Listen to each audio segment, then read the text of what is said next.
Sabbath was the seventh day of the week. The new day ordained after the resurrection of the Lord Jesus Christ for the life of the church is the first day of the week.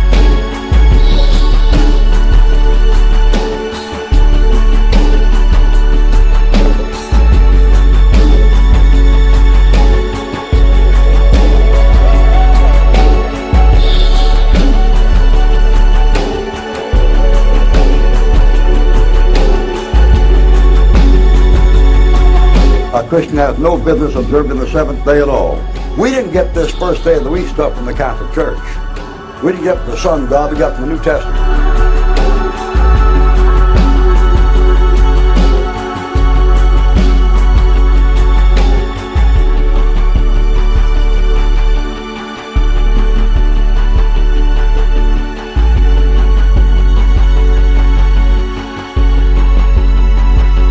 Nobody till Exodus chapter 20 knew what the Sabbath was.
Father, I've got an article here entitled "Two Eminent Churchmen Agree." Yes.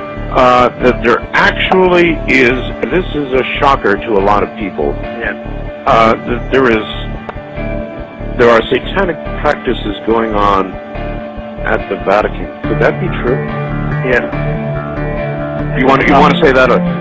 If I was a lawyer and you were on the witness chair, I'd say, would you say It's out loud, yes. Yeah. Yes, it is. Now, when we say in the Vatican, it's at a certain level. And there's no doubt about it that there have been and still are practices that are formally venerating Lucifer, the prince of this world. There's no doubt about it. The Catholic Pope, the Pope who heads up the Roman Catholic Church, 1 billion members strong throughout this world, a man who is fabulously admired. In fact, he has been ranked at the very top of the world's most admired men list for decades now. What if that Pope, the Pope of the Vatican, is not Catholic? The Pope is not only not Christian, but he's not even Catholic.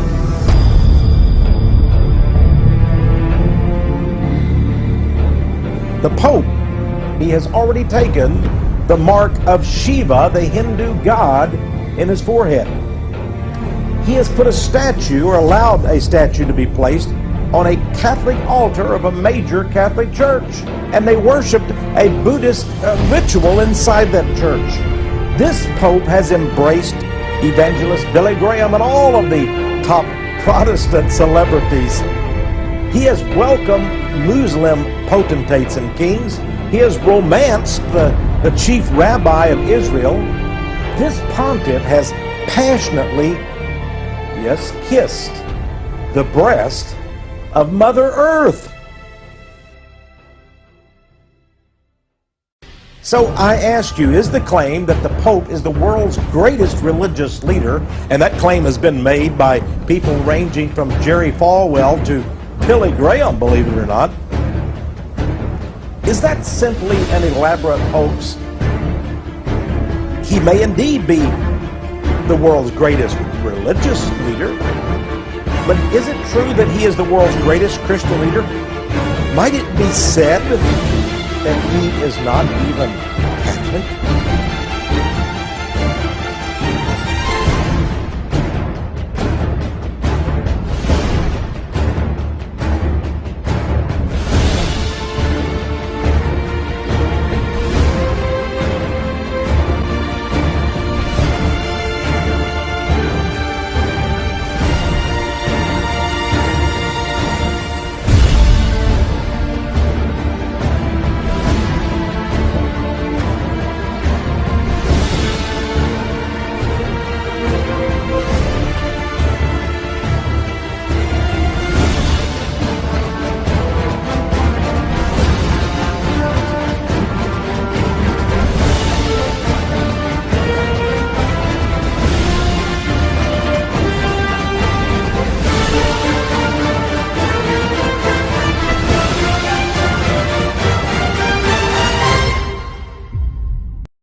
I believe it's a lot easier to change the Constitution than it would be to change the Word of the living God. And that's what we need to do, is to amend the Constitution so it's in God's standards rather than try to change God's standards so it lines up with some contemporary view of how we treat each other and how we treat the family. Now we can see a new world coming into view. A world in which there is the very real prospect of a new world order. A world where the United Nations, freed from Cold War stalemate, is poised to fulfill the historic vision of its founders. And all these issues derive from a fear that globalization is throwing people and cultures and countries together, but with no common sense of values, or understanding of each other.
You said famously, when you looked into Vladimir Putin's eyes, you saw his soul. Yeah. When you look into Benedict XVI's eyes, what do you see? God. Good way to end the interview. Thank you, sir.